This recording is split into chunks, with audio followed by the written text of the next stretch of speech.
Atualmente, todos na Terra, independente de sua religião ou nacionalidade, reconhecem que existe alguma espécie de batalha ocorrendo no mundo entre as forças do bem e do mal. Uma luta colossal entre a luz e as trevas, a verdade e o erro, a opressão e a liberdade, o bom e o mal, e finalmente, a vida e a morte. Qual é a história por trás deste evidente paradoxo?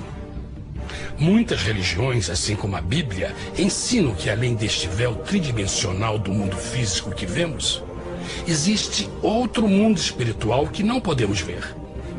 Nesta realidade invisível ao nosso redor, se desencadeia uma batalha titânica entre o herói supremo e justo contra o vilão mais cruel e maligno.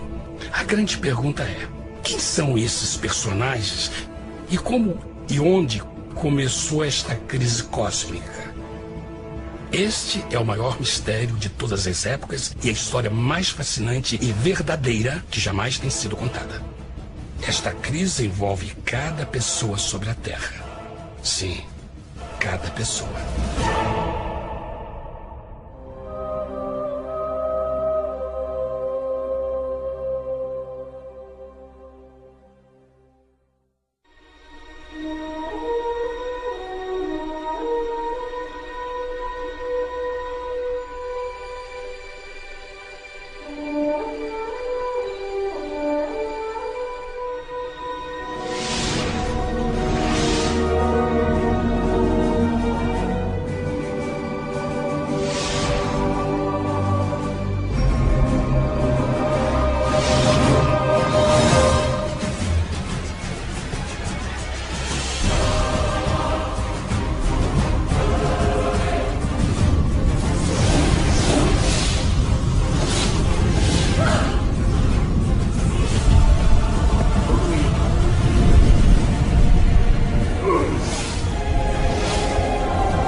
A história humana está repleta de cenas de guerras. E todas as pessoas já experimentaram conflitos. Mas para entender a origem do mal, devemos viajar ao passado para a Primeira Guerra do Universo. Porque esta guerra não aconteceu na Terra. Antes que o nosso mundo existisse, houve uma guerra no céu. Mesmo as palavras guerra no céu soam como uma contradição. É quase inimaginável para nós que pudesse haver batalhas e conflitos entre as criações de Deus no paraíso. O que pode ter causado este conflito celestial?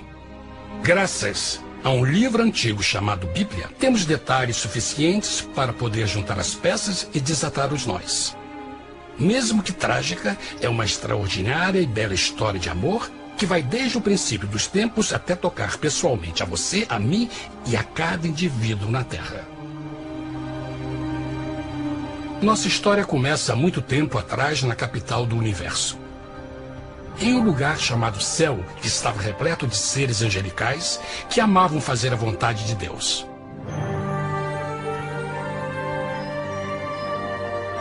Sob o justo e amoroso governo do Criador, todo o céu desfrutava uma existência de felicidade e perfeita paz.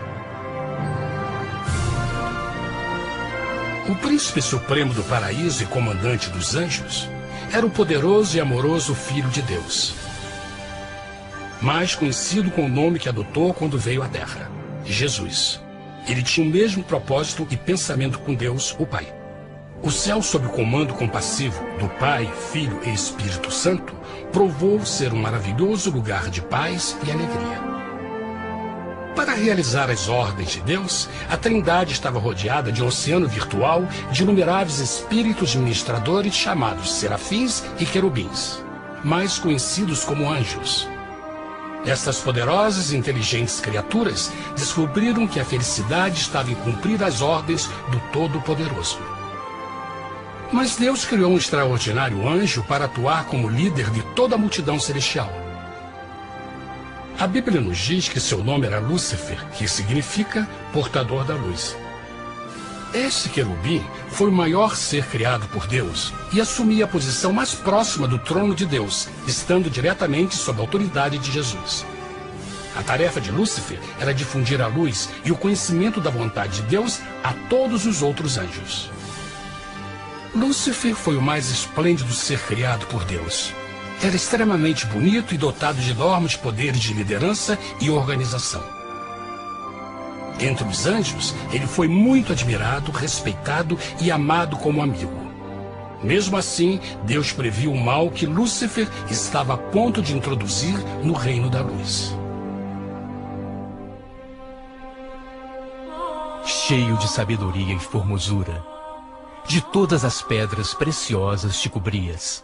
Tu eras o querubim, ungido para cobrir, e te estabeleci. No monte santo de Deus estavas. No meio das pedras afogueadas andavas.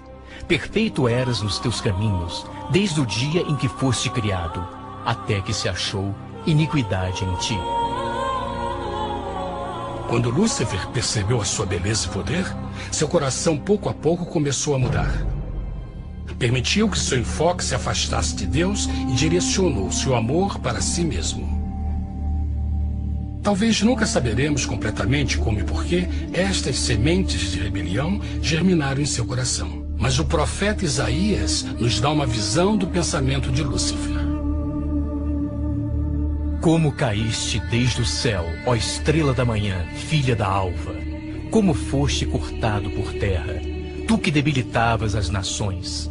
E tu dizias no teu coração: eu subirei ao céu, acima das estrelas de Deus exaltarei o meu trono. Subirei sobre as alturas das nuvens, e serei semelhante ao Altíssimo. Lúcifer, aos poucos, começou a cobiçar o poder de Deus, mas não sua personalidade. Ao pensar em suas próprias habilidades e belezas extraordinárias, os perversos tentáculos do orgulho e vaidade congelaram sua mente. Este ressentimento e inveja fizeram com que ele violasse a lei sagrada de Deus e se rebelasse contra seu governo.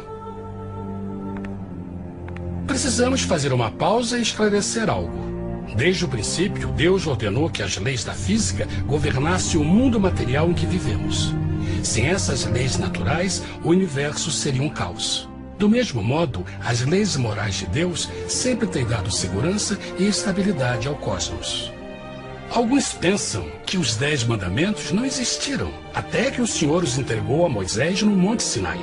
Mas as Escrituras nos ensinam que os princípios das leis de Deus sempre existiram por toda a eternidade, pois são a base fundamental de seu reino de amor.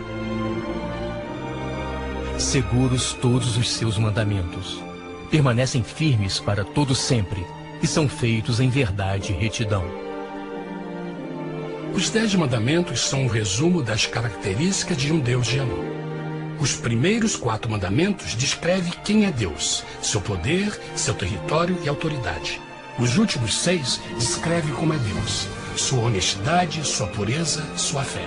Todas estas coisas sempre foram verdade e sempre serão verdade. Agora, pela primeira vez na história da eternidade, Lúcifer começou a violar esses princípios perfeitos. Lúcifer sabia que se fosse compartilhar o poder e status de Deus, necessitaria de apoio. E deu início ao trabalho. Começou sorrateiramente a circular entre os outros anjos, plantando sementes de dúvida e descontentamento a respeito da liderança de Deus, ao mesmo tempo em que, sutilmente, revelava suas próprias virtudes. Ele insinuou que Deus abusava de seu poder divino e suas leis restringiam a verdadeira liberdade e felicidade de suas criaturas. Com seu raciocínio audaz e poder de influência, Lúcifer pôde persuadir a um grande número de anjos a se unirem para seu motim. Talvez se perguntem, como tantos anjos inteligentes puderam seguir esse desertor? Bom, lembrem que até esse ponto nenhum anjo tinha escutado uma mentira. E nesse primeiro estágio da rebelião, os anjos não perceberam a obsessão de Lúcifer em assumir a posição de Deus. Não sabiam que finalmente ele planejaria a tortura e o assassinato do Filho de Deus na cruz com a intenção de ocupar o seu trono. Estranhamente, Lúcifer pensou que poderia ocultar seus verdadeiros propósitos de Deus. Ai dos que querem esconder profundamente o seu propósito do Senhor e fazem as suas obras às escuras e dizem: quem nos vê e quem nos conhece? Não pense nem por um momento que a rebelião de Lúcifer surpreendeu Deus e o pegou desprevenido. O Senhor sabe de todas as coisas e os pensamentos de suas criaturas. Ele entendia exatamente o que estava se passando pela mente de Lúcifer. E piedosamente Deus advertiu o desgarrado anjo do perigo. Mas no final, o orgulho e a vaidade não permitiram que Lúcifer se arrependesse. Então, iniciou a rebelião total contra Deus em vez da humilde obediência. Alguns podem perguntar: isso significa que Deus criou um anjo defeituoso? Não, mas ele criou Lúcifer com livre-arbítrio. Verão que o livre-arbítrio é uma coisa maravilhosa, mas também muito perigosa, incluindo o risco de uma rebelião e a possibilidade de que o amor de Deus seja rejeitado. Vejam que o amor real não pode vir de uma criatura pré-programada e não pode ser forçado, deve ser voluntariamente dado. Por exemplo, mesmo que seja bonito este cachorro robô, na verdade, nunca poderá amar-me. Posso fazer que pareça que me ama, mas só estará seguindo instruções pré-programadas. Não tem opção. Por outro lado, este pequenino está realmente feliz em ver-me. Ele decidiu dar-me seu afeto. E com o tempo, nossa relação se fará mais forte, enquanto eu ame e cuide bem dele. Do mesmo modo, um Deus de amor só quer amor verdadeiro de suas criaturas. E para que isso aconteça, elas precisam ter o livre-arbítrio. A rebelião de Lúcifer é a maior evidência de que ele tinha esta liberdade. Agora, a grande pergunta é: como Deus enfrentaria esta crise? Como lidaria com Lúcifer e com os milhões de anjos que se uniram nessa rebelião? Muitos questionam: por que Deus não acabou imediatamente com a rebelião? Afinal, ele poderia facilmente vaporizar Lúcifer com um raio. Mas isto teria solucionado o problema? Não, pelo contrário. Isso só teria intensificado as dúvidas e suspeitas que Lúcifer havia plantado na mente dos anjos. Lembrem que Lúcifer sabia, como ninguém mais, da engrenagem interna do governo de Deus. Sua destruição seria vista como parte de uma grande armação. E a razão que o motivou a servir Deus teria sido o medo da represália e não o amor. O Senhor sabia, na sua sabedoria, que a melhor forma de enfrentar a crise era permitindo que tudo seguisse o seu curso. Esta seria a única forma de se assegurar que o mal não se ergueria outra vez. Deixai crescer ambos juntos até a ceifa. E por ocasião da ceifa, direi aos ceifeiros: colhei primeiro o joio e atai-o em molhos para o queimar, mas o trigo ajuntai-o no meu celeiro. Na parábola do joio e do trigo, Jesus descreve que um tempo de crescimento é necessário para que uma planta revele sua verdadeira natureza. No seu entendimento infinito, Deus sabia que com o tempo, o caráter real de Lúcifer seria exposto e que os amargos frutos de sua rebelião seriam vistos. Até agora, os cidadãos do universo não estavam familiarizados com o pecado e até onde os levaria. Mas isso mudaria quando eles vissem por si mesmos sua terrível natureza autodestrutiva. Afinal, a sabedoria e o amor do governo de Deus seria para sempre confirmado e o universo estaria seguro. Quando Lúcifer e seus seguidores revelaram abertamente sua rebelião, o Senhor soube que não haveria paz se permitisse que eles ficassem no céu. Deveria impor um limite, entrar em ação e enfrentar os rebeldes. Mas Lúcifer e seus seguidores nunca sairiam por vontade própria ou pacificamente. O passo seguinte foi a guerra. E houve batalha no céu. Miguel e os seus anjos batalhavam contra o dragão. E batalhavam o dragão e os seus anjos. Mas não prevaleceram, nem mais o seu lugar se achou nos céus. E foi precipitado o grande dragão, a antiga serpente, chamada o Diabo e Satanás, que engana todo mundo. Ele foi precipitado na terra, e os seus anjos foram lançados com ele. A Bíblia não revela exatamente que tipo de armas foram usadas durante este conflito cósmico. Mas esta guerra foi como nenhuma guerra que os olhos mortais já viram. Apocalipse 12:4 nos diz que finalmente Lúcifer e 1/3 dos anjos de Deus foram expulsos do paraíso.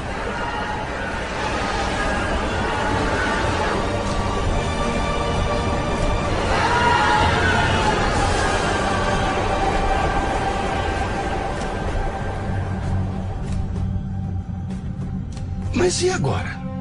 Lúcifer tinha milhões de anjos ao seu lado, mas precisava de um pedaço de chão para continuar sua rebelião. Rápido, muito rápido, o universo começou a entender o quão doloroso e caro o pecado poderia chegar a ser. Mas a guerra não tinha terminado. Apenas começava. Lúcifer, o portador da luz, agora virou Satanás, o adversário.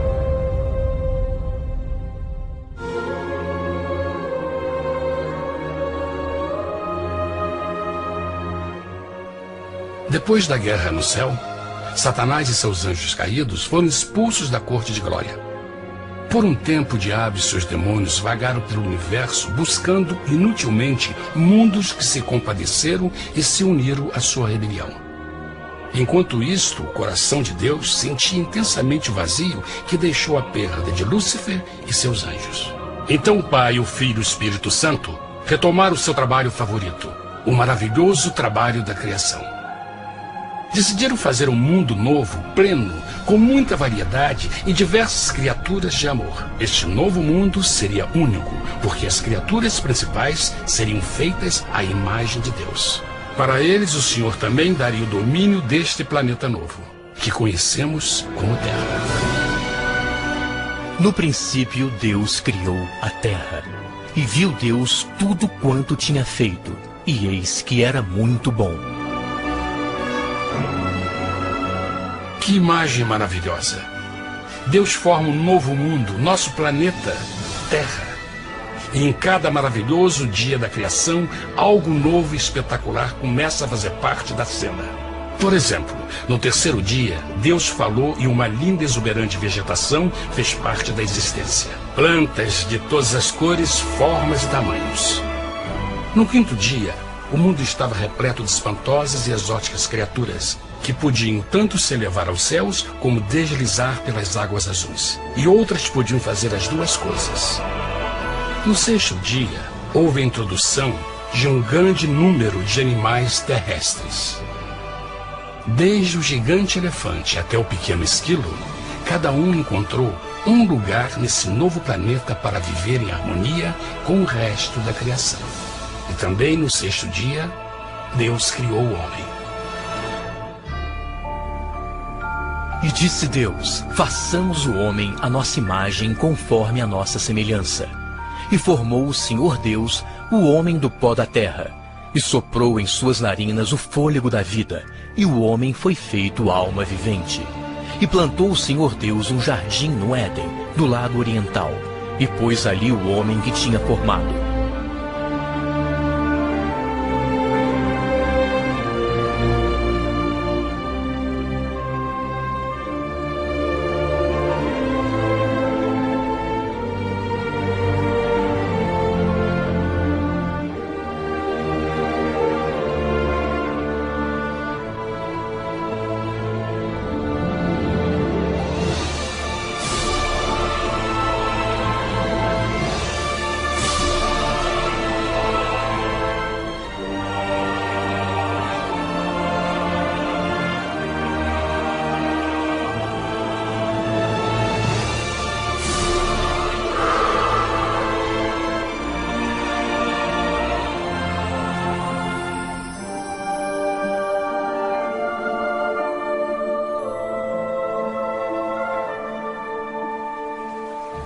Mas que grande honra ser criado à semelhança de Deus, ser um indivíduo com liberdade de pensamento.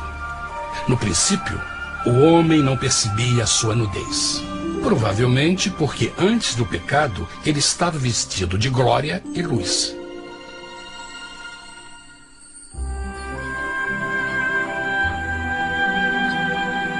Deus também criou a companheira perfeita para Adão, sua bela esposa Eva.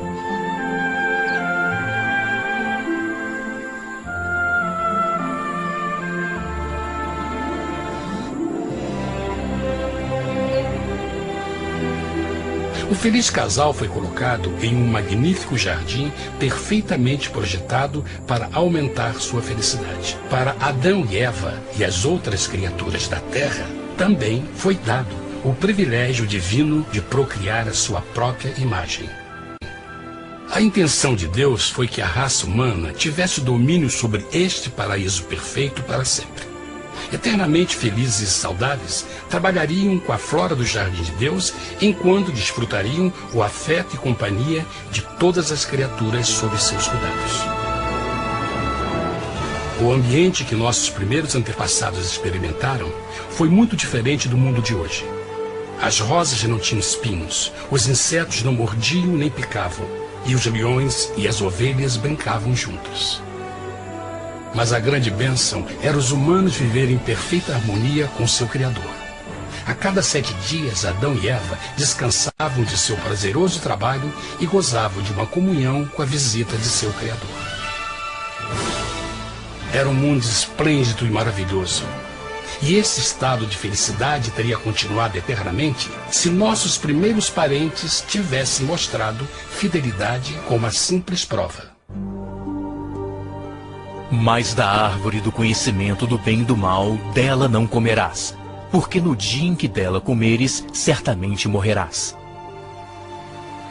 Visto que o adversário havia contaminado o universo com sua rebelião, o Senhor viu a necessidade de uma simples prova de amor e lealdade. Lembrem que os anjos bons acabaram de ver 1/3 de seus amigos serem expulsos do céu durante a guerra. Como estariam seguros de que esses novos humanos não se uniriam a Lúcifer e causariam problemas? Então o Senhor plantou uma árvore no jardim, uma árvore cujo fruto não deveria ser comido sob pena de morte. Ao passar por esta simples prova de obediência, Adão e Eva mostrariam a lealdade para com Deus e a fé em sua palavra. Ainda mais, era uma prova de amor. Por isso, Jesus disse em João 14, se me amais, guardais meus mandamentos. Mas alguém mais soube desta prova de fé e estava determinado a usá-la em seu favor. Satanás estava com inveja dos humanos que desfrutavam da bendita vida que ele perdeu. Sua feliz existência estava em total contraste com a sua, que agora estava cheia de culpa, pecado e miséria. Com ressentimento e raiva, não estava disposto a deixar o casal em paz, pois o pecado sempre buscará arrastar a outros consigo.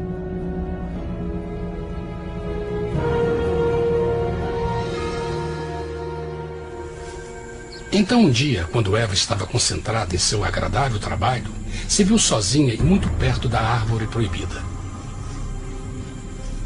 Foi quando Satanás viu sua oportunidade. Através de uma serpente hipnotizante, o anjo caído chamou Eva até a árvore e a envolveu em uma conversação.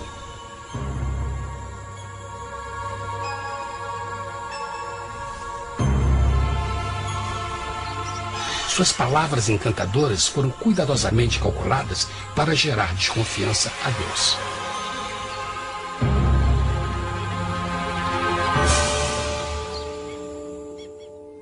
A serpente replicou à mulher, de modo algum morrereis. Deus sabe que no dia em que dele comerdes, vossos olhos se abrirão, e sereis como Deus, conhecedores do bem e do mal. A mulher notou que a árvore era boa para comer, pois era atraente aos olhos e desejável para alcançar sabedoria. Colheu o seu fruto e comeu. Deu também ao seu marido, que comeu assim como ela. Tragicamente, quando Eva escutou a suave e sedutora voz do tentador, começou a ter certas dúvidas da palavra de Deus. A serpente enganou-o com a promessa de grande poder e sabedoria. Isso chamou sua atenção. Além disso, aparentemente o fruto deu à serpente a habilidade de falar. Que outros poderes poderia dar a ela?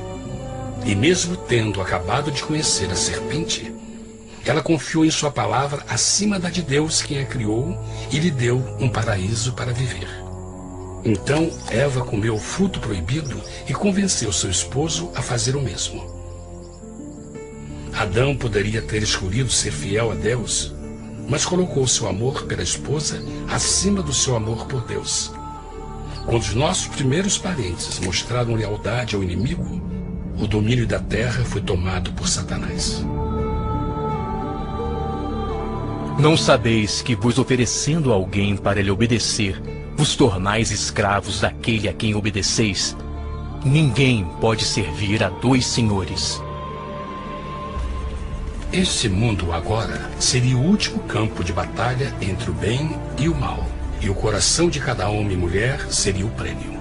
Adão e Eva não se deram conta desse tempo, mas seu momento de desconfiança e desafio abriria as comportas do sofrimento de milhões de pessoas durante milhares de anos.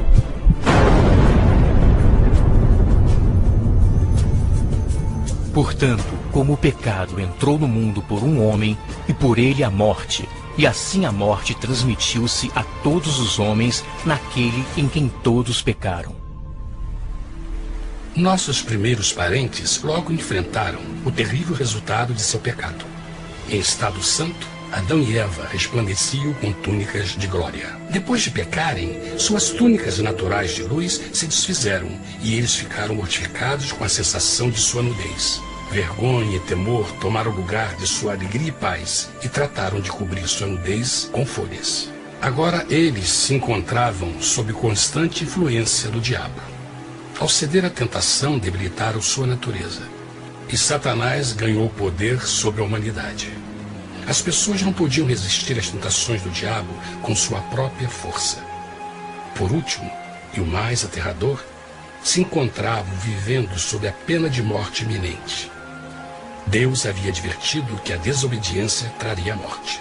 Já tinha experimentado a morte espiritual. Quanto tempo passaria para sofrerem a morte física também? Nesse ponto, seu futuro não tinha nada mais que escuridão e desespero. Tendo expulsado o homem, colocou diante do jardim do Éden os querubins com o cintilar da espada flamejante, para guardar o caminho da árvore da vida. Como o pecado provocou a expulsão dos anjos caídos de seu lar celestial, agora pela desobediência, Adão e Eva foram tirados de seu jardim, seu lar no paraíso. Tudo à sua volta estava mudando rapidamente, e a humanidade se encontrou suscetível às dores, doenças e finalmente à morte. Até os animais e plantas estavam infectados pela terrível maldição. Os espinhos e cardos agora pareciam árvores e flores, e os animais que antes eram gentis começaram a se matar e a devorar uns aos outros. O pior resultado foi que o pecado separou a humanidade de Deus. Mas vossas iniquidades cavaram um abismo entre vós e vosso Deus. São vossos pecados que ocultaram de vós sua face, para não vos escutar. Na criação, foram dados a Adão e Eva a honra de falar com os anjos, e até com o Filho de Deus cara a cara. Mas Deus é tão puro e santo que nenhum mal pode existir na sua presença. Agora que os primeiros humanos tinham pecado, Deus afastou sua santa presença deles para a sua própria proteção. O pecado tinha queimado uma parte da alma do homem que já não podia ver a dimensão espiritual. Deste momento em diante, a comunicação com o céu seria limitada. Mesmo com todas estas maldições caindo sobre Adão e Eva, o coração do Senhor se encheu de compaixão. A lei que haviam violado não poderia ser alterada para salvá-los, pois é tão sagrada e imutável como Deus mesmo. O Senhor sabia que havia só uma maneira na qual o homem podia se redimir. Então um plano foi revelado, nascido do fundo do coração de Deus. Um plano para salvar o homem de seu encontro com a morte eterna e restaurar tudo que estava perdido com o pecado. Seria de grande intensidade, alcance e poder, mas seria um plano que também implicaria num enorme sacrifício. O amor de Deus para conosco se manifestou por ter enviado ao mundo seu Filho unigênito, a fim de vivermos por ele. Nisso consiste o amor, não em termos nos amado a Deus, mas em ele nos ter amado e enviado seu Filho para se sacrificar por nossos pecados. As Escrituras claramente ensinam em Romanos 6:23, o custo do pecado é a morte. A lei violada demandava a vida do pecador e só tinha um em todo o universo qualificado como substituto da humanidade. O Criador só podia pagar a dívida de suas criaturas tomando seu lugar. Então Jesus Cristo, o Filho de Deus, concordou em deixar a pureza, glória e segurança do céu. Ele viria para morrer em nome do homem em seu malvado e renegado planeta. Ele nasceria como um inocente e indefeso bebê, suportaria uma vida de dor e vergonha e mesmo assim viveria uma perfeita e vitoriosa vida. Finalmente, ele teria uma morte humilhante para poder ser o substituto da humanidade caída. Por seu sacrifício, a humanidade incrivelmente receberia uma nova oportunidade de ter a vida eterna. Seu sangue seria o resgate para um mundo raptado por Satanás.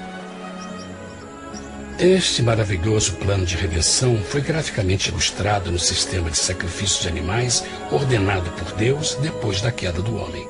O Senhor tinha avisado Adão e Eva que iriam morrer no dia em que comessem do fruto proibido. E como que permaneceram vivos? A Bíblia nos diz que imediatamente depois do pecado, Deus providenciou roupas na forma de peles de animais. É bom notar que o Apocalipse se refere a Jesus Cristo como a ovelha que foi morta desde o princípio do mundo. Isso indica que uma ovelha foi sacrificada no mesmo dia para prevenir suas mortes imediatas. Pela fé, neste sacrifício, suas mortes foram simbolicamente transferidas deles para a criatura inocente. A ovelha certamente era a representação de Jesus. Assim, um raio de esperança foi dado em uma situação de escuridão e desespero. Através do arrependimento e a fé no sangue do Messias, qualquer humano poderia uma vez mais ser filho de Deus.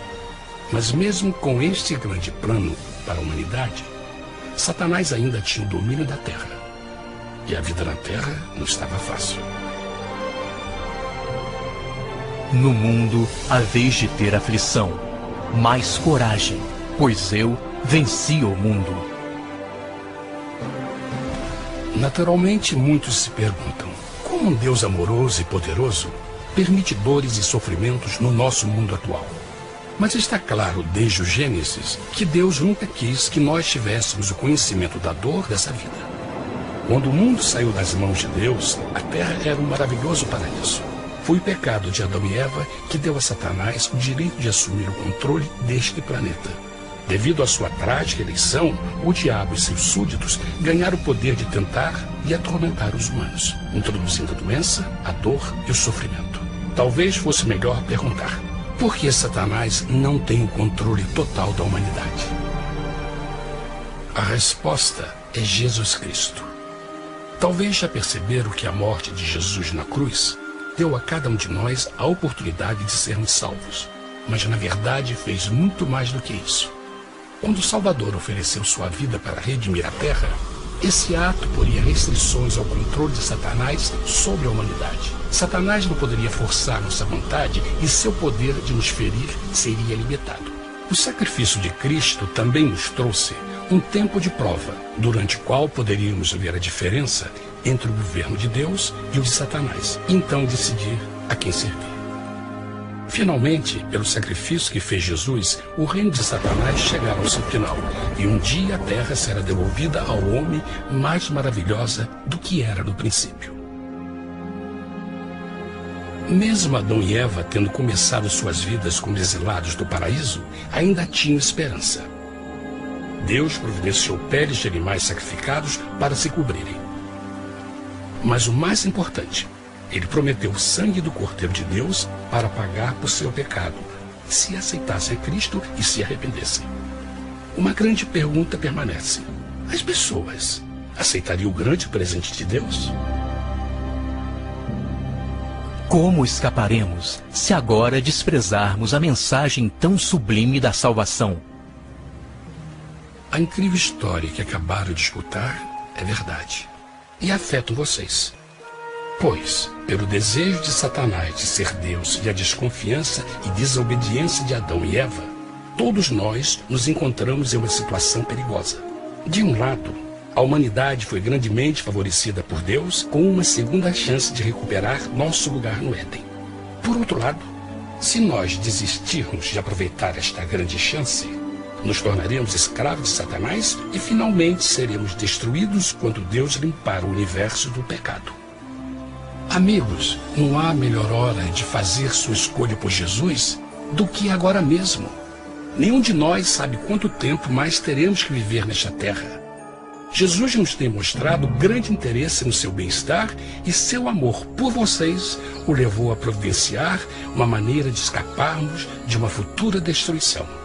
Ele quer que você o aceite e se arrependa de seus pecados. Através de Cristo pode encontrar o perdão para tornar-se como Ele em caráter. A triste notícia é que Satanás atua de todas as formas possíveis para evitar que aceite o presente da salvação de Deus. Devido à nossa rotina da vida, o amor ao dinheiro ou alguma outra distração fascinante, ele trabalha para manter a todos ocupados e afastados do que, na realidade, mais importa, sua salvação eterna. Para que entendam a realidade da situação e que se você não escolhe a Jesus por omissão, está escolhendo a Satanás. Mesmo que a terrível escolha de Adão e Eva nos traga morte e miséria, vocês agora podem tomar uma melhor decisão. Deus está oferecendo uma paz que satisfaz o anseio mais profundo de sua alma e uma alegria que não encontrará nas atribulações deste mundo. O desejo que tem o coração de Deus é que seja salvo e esteja com Ele no paraíso. Mas o único que pode mantê-lo fora do céu é você. Imagine a tragédia que seria se você recusasse este precioso presente. Você pode decidir hoje e aceitar a salvação que Deus prometeu. Na verdade, nesse momento, pode aceitar a vida eterna através de Jesus Cristo. Posso convidá-lo para que acompanhe agora mesmo em uma simples oração, aceitando sua maravilhosa oferta? Por favor, repita depois de mim.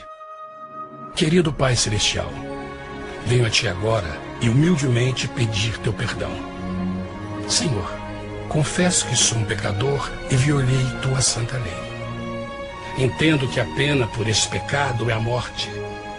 Acredito que Jesus Cristo sofreu e morreu na cruz para receber o castigo por todos os nossos pecados. Acredito que Jesus ressuscitou e eu o aceito como meu Salvador pessoal. A partir deste momento em diante, Te dou o meu coração e eu o aceito como o Senhor da minha vida. Por favor, perdoa todos os meus pecados e envia Teu Espírito para ajudar-me a fazer a Tua vontade.